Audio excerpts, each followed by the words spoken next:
نحمده ونصلي على رسوله الكريم اما بعد فاعوذ بالله من الشیطان الرجیم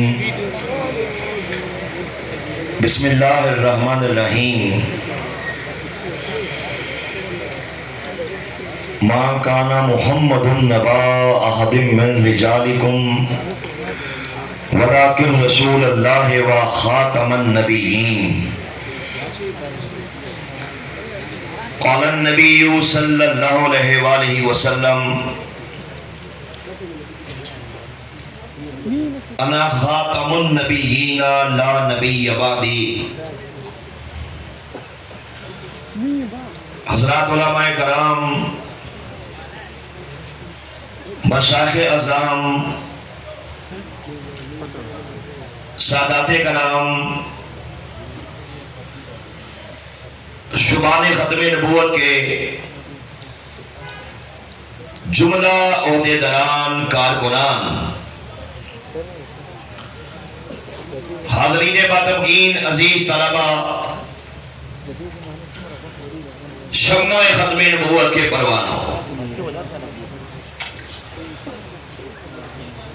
سن 1940 کی دہائی میں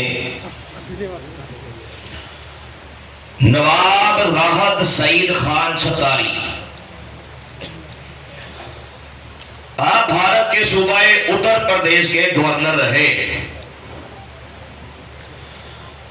نواب راحت سعید خان چھتاری چونکہ انگریزوں کے بہت نزدیک تھے، کلوز تھے، اور نواب صاحب کی بہت سی وفائیں انگریزوں کے لیے تھیں،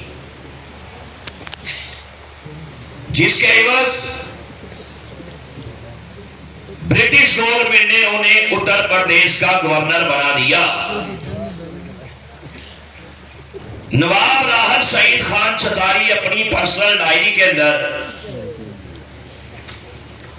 ایک واقعہ تحریر کرتے ہیں.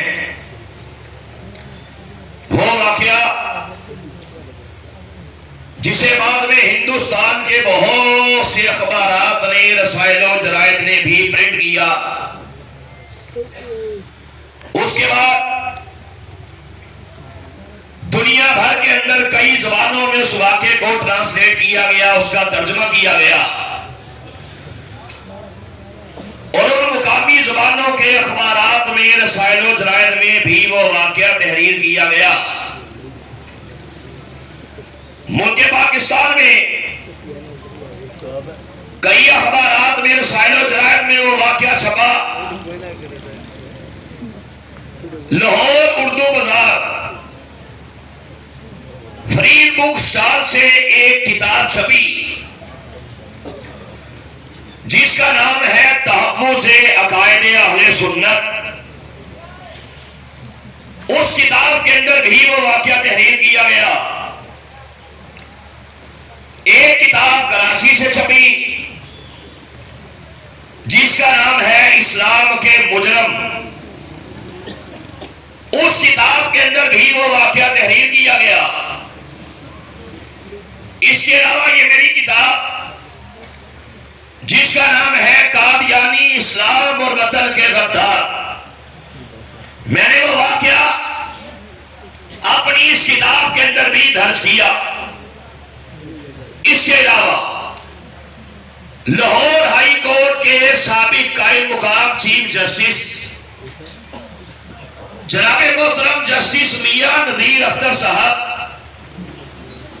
جب میں نے اس واقعے کا تذکرہ محترم جسٹس صاحب سے کیا،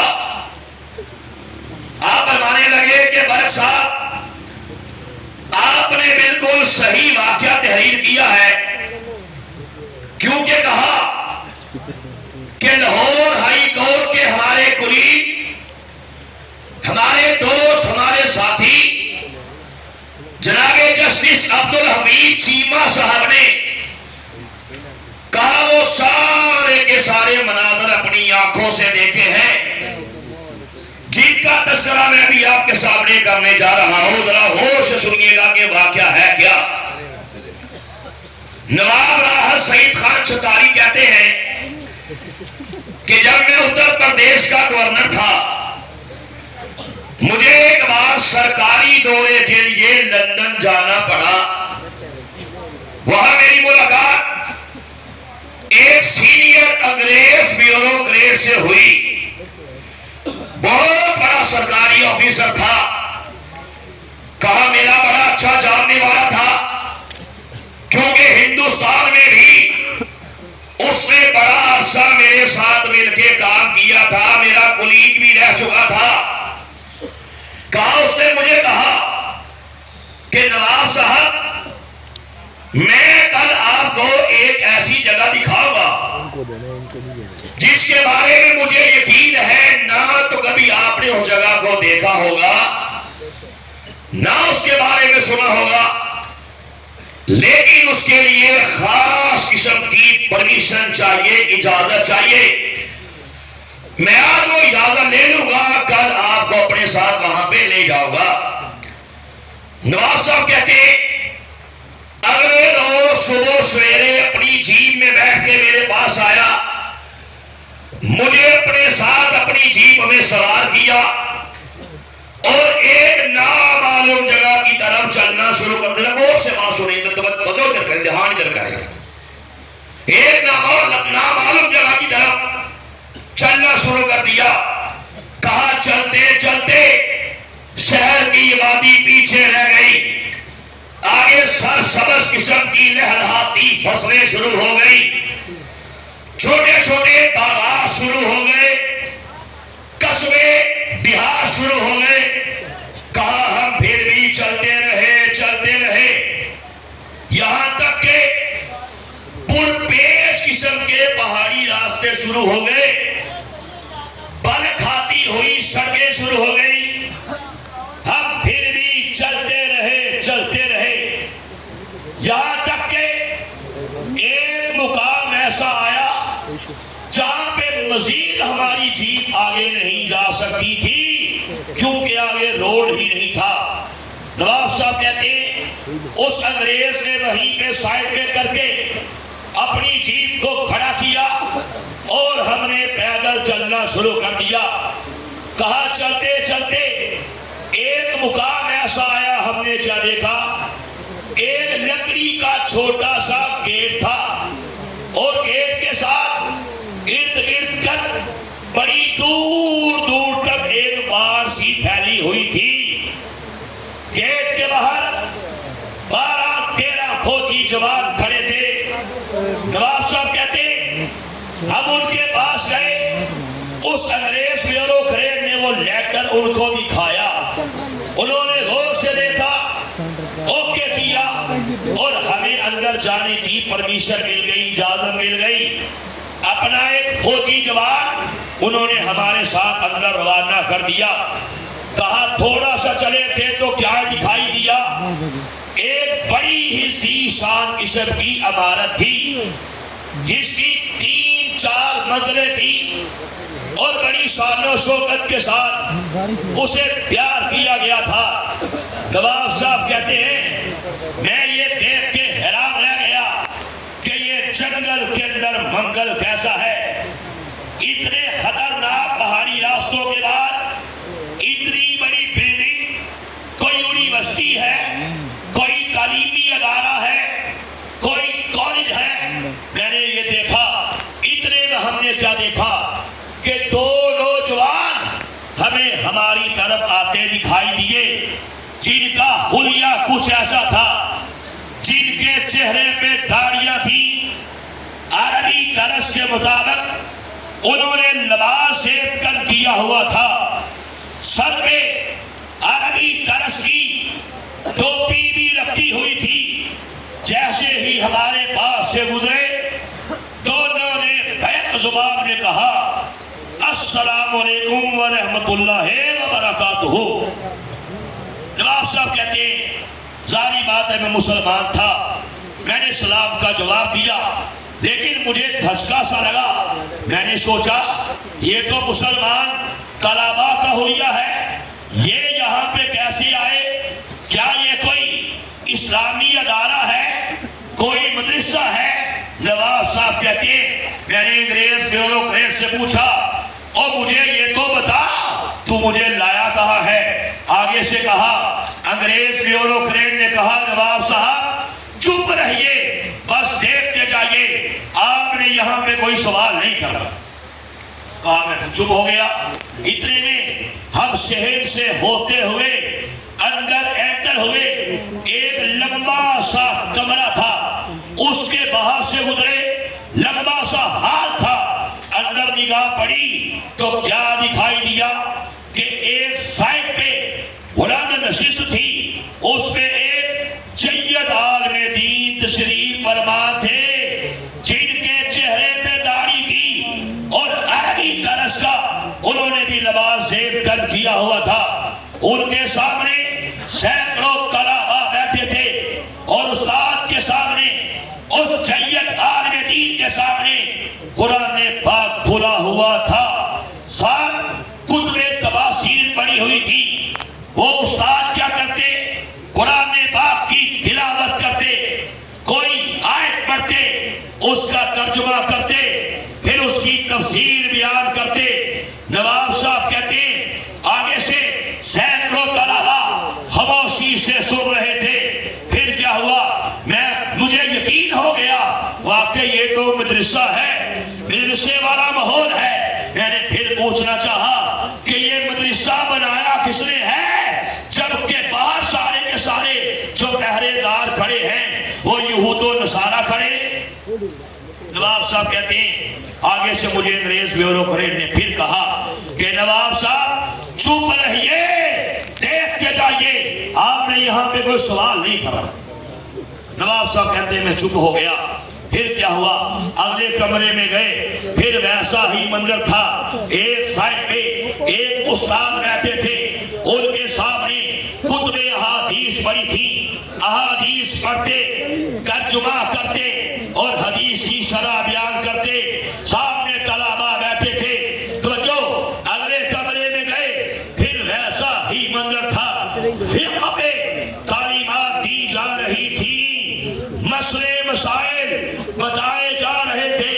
غسل کیسے کرنا ہے, کیا فرائض ہیں, کیا سنتے ہیں, وضو کے فرائض کیا ہیں, سنتے کیا ہیں بتایا جا رہا تھا. حج کیسے کرنا ہے, عمرہ کیسے کرنا ہے, دم کیسے لازم ہوتا ہے, نکاح کے کیا مسائل ہیں, طلاق کے کیا مسائل ہیں, روزے کے کیا مسائل ہیں بتایا جا رہا تھا. دس کے نواب صاحب کہتے ہیں وہ سارا کا سارا مدرسہ وزٹ کرنے کے بعد باہر نکلے.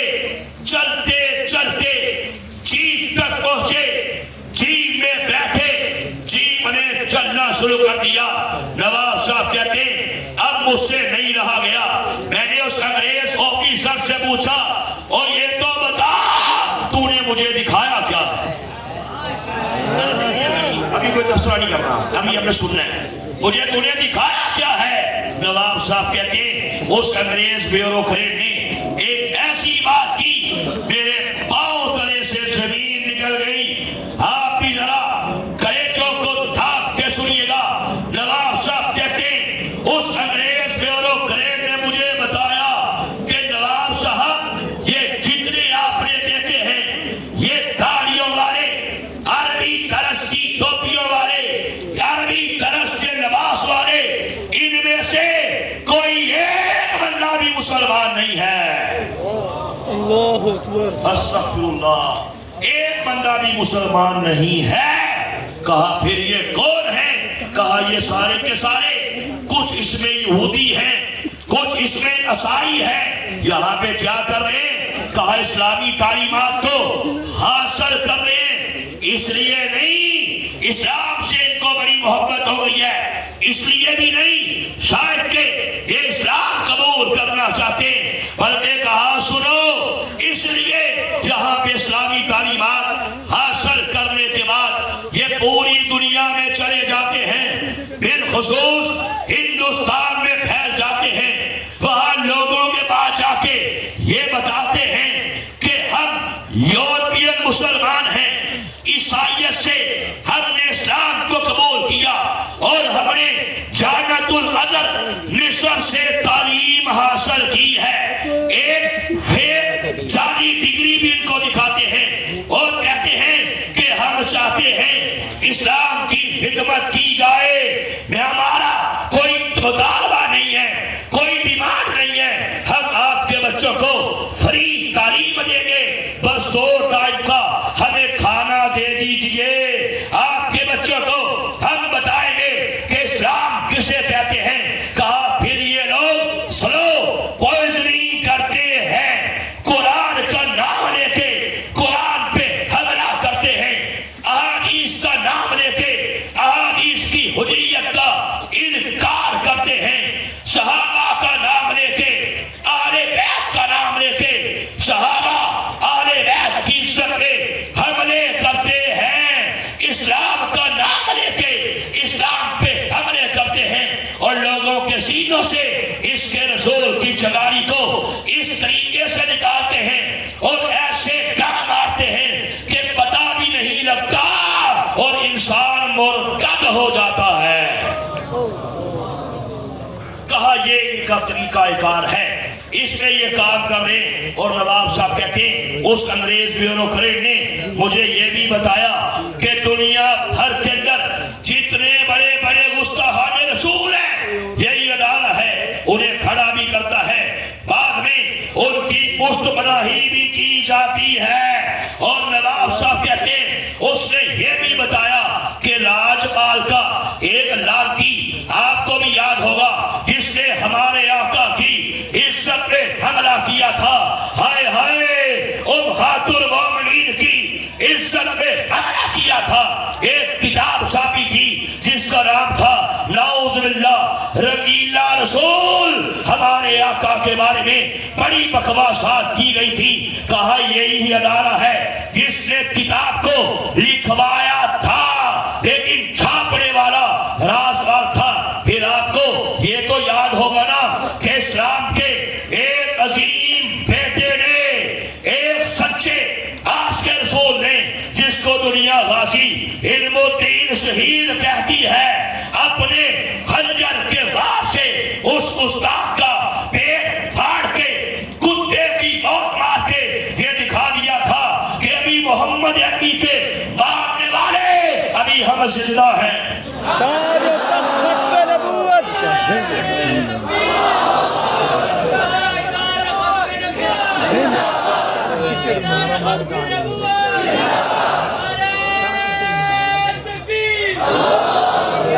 کہا سنیے،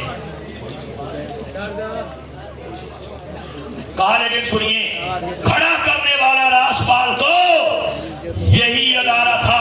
اور اگلی بات بھی غور سے سنیے گا، کہا یہی ادارہ ہے جس نے قادیان کی گندی نالی کے گندے کیڑے، قادیان کے چمگادڑ، قادیان کے گستاخ، انگریزوں کے پالتو کتے مرزا قادیانی قذاب کو اسی ادارے نے کھڑا کیا تھا۔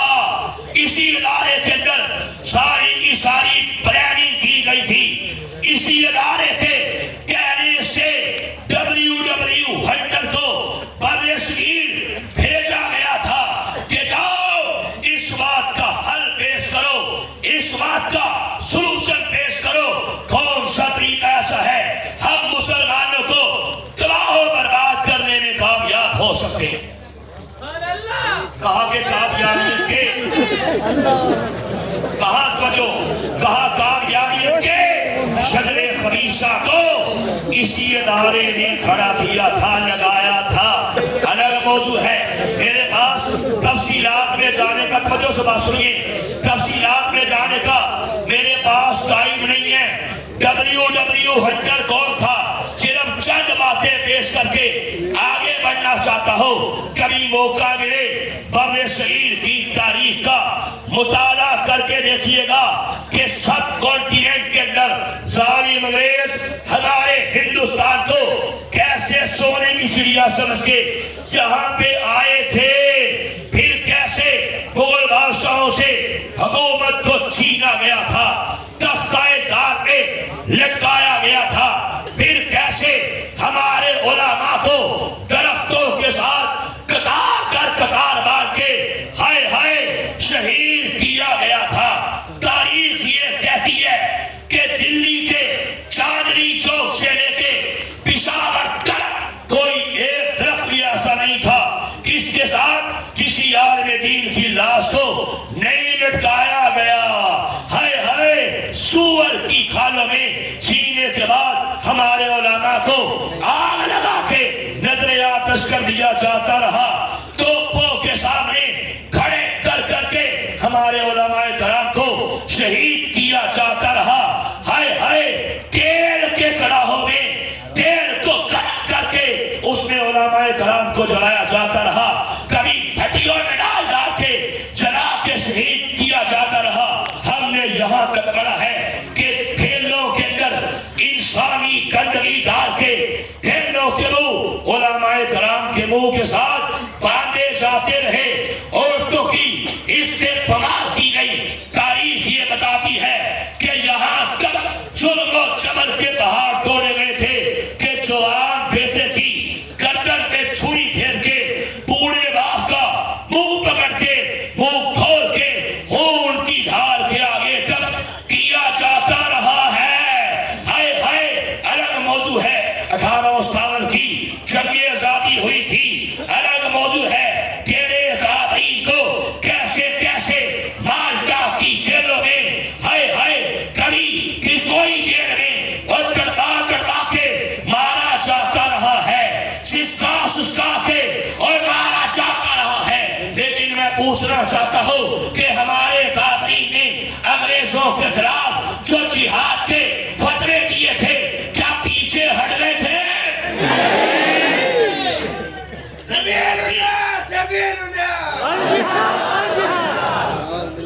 نہیں ہوتے تھے۔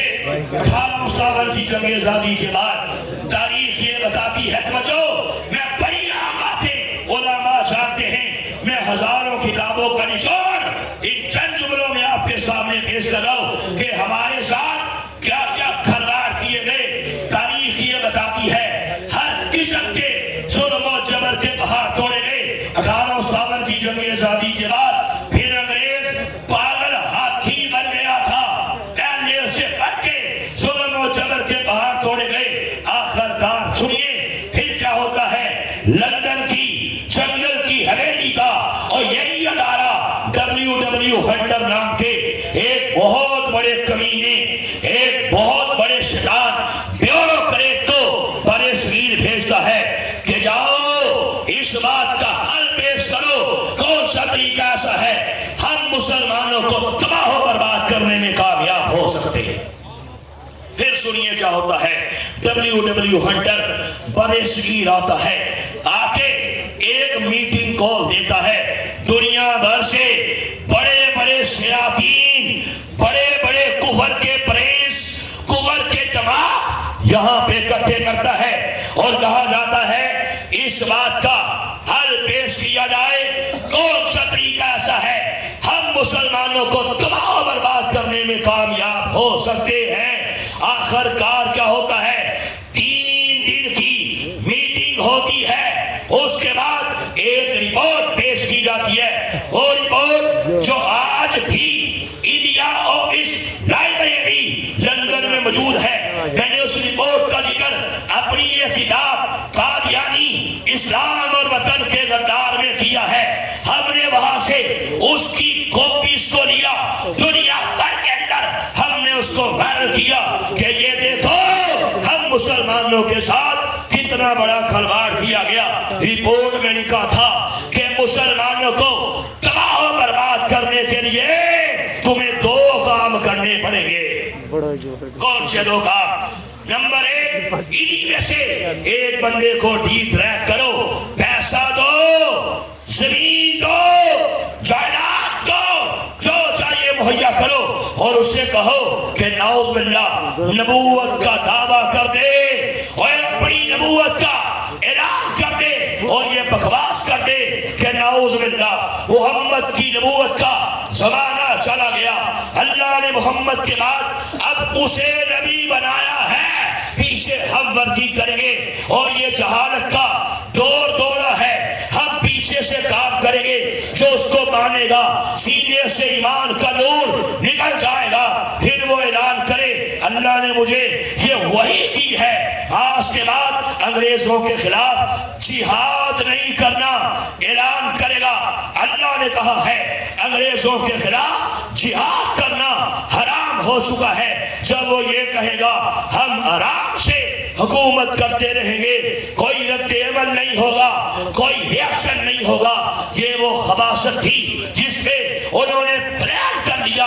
آخر کار تاریخ یہ کہتی ہے کہ نعوذ باللہ جھوٹی نبوت کی سلیکشن کے لیے پھر 3 بندوں کے انٹرویوز کیے گئے تھے۔ 3 میں سے 2 نے یہ کہہ کے انکار کر دیا تھا کہ انگریز بھائی باپ ہمیں پتا ہے ہم کتنے بڑے غدار ہیں، ہم جانتے ہیں کتنے بڑے مکار ہیں، ہم نے مسلمانوں سے اور بے وفائیاں کی ہیں، تیرے ساتھ ہم نے وفا کی ہے، ہم نے دھرتی ماں کی عزت کا عظمت کا تیرے سے سودا کیا ہے، کمٹمنٹ کیا ہے، سارا کچھ ہمیں منظور ہے، قبول ہے، لیکن سن لو محمد عربی کی ختم نبوت کے تاج و تخت میں کہا ہم حملہ نہیں کر سکتے تھے غدار، کہا لیکن یہ کام ہم سے کرنا نہیں آتا، ہم سے یہ کام نہیں ہوگا، انکار کر کے چلے گئے۔ اب اگلی بات سنیے گا، تاریخ یہ بتاتی ہے کہ پھر تیسرا کون تھا؟ تیسرا وہ غدار، ابن غدار، مکار، ابن مکار، لائن، ابن لائن، قادیان کی گندی نالی کا گندا کیڑا، قادیان کا چمگادڑ، قادیان کا پاگل کتا اور قادیان کا خبیث اعظم، مرتد اعظم، زندیق اعظم، انگریزوں کا اور وفادار اسلام کا غدار جس کا پورا نام تھا مرزا غلام احمد قادیانی، کہا گیا پیسہ ہم دیں گے۔ یہ قادیان کا خبیث دولت کا حریص تھا، منافقت کا مریض تھا، کہا جو چاہیے ہم بتا کریں گے۔ نعوذ باللہ تمہیں نبوت کا اعلان کرنا پڑے گا، دعویٰ نبوت کرنا پڑے گا۔ قادیان کے اس خنزیر نے اپنی دم ہلانی شروع کر دی، کہا ٹھیک ہے تو پیسہ دے، ختم نبوت پہ میں حملہ کروں گا، اور سب بولو مرزا قادیانی خنزیر پہ لعنت۔ بے شمار، بے شمار، بے شمار، بے شمار، سٹی کے بیٹے پہ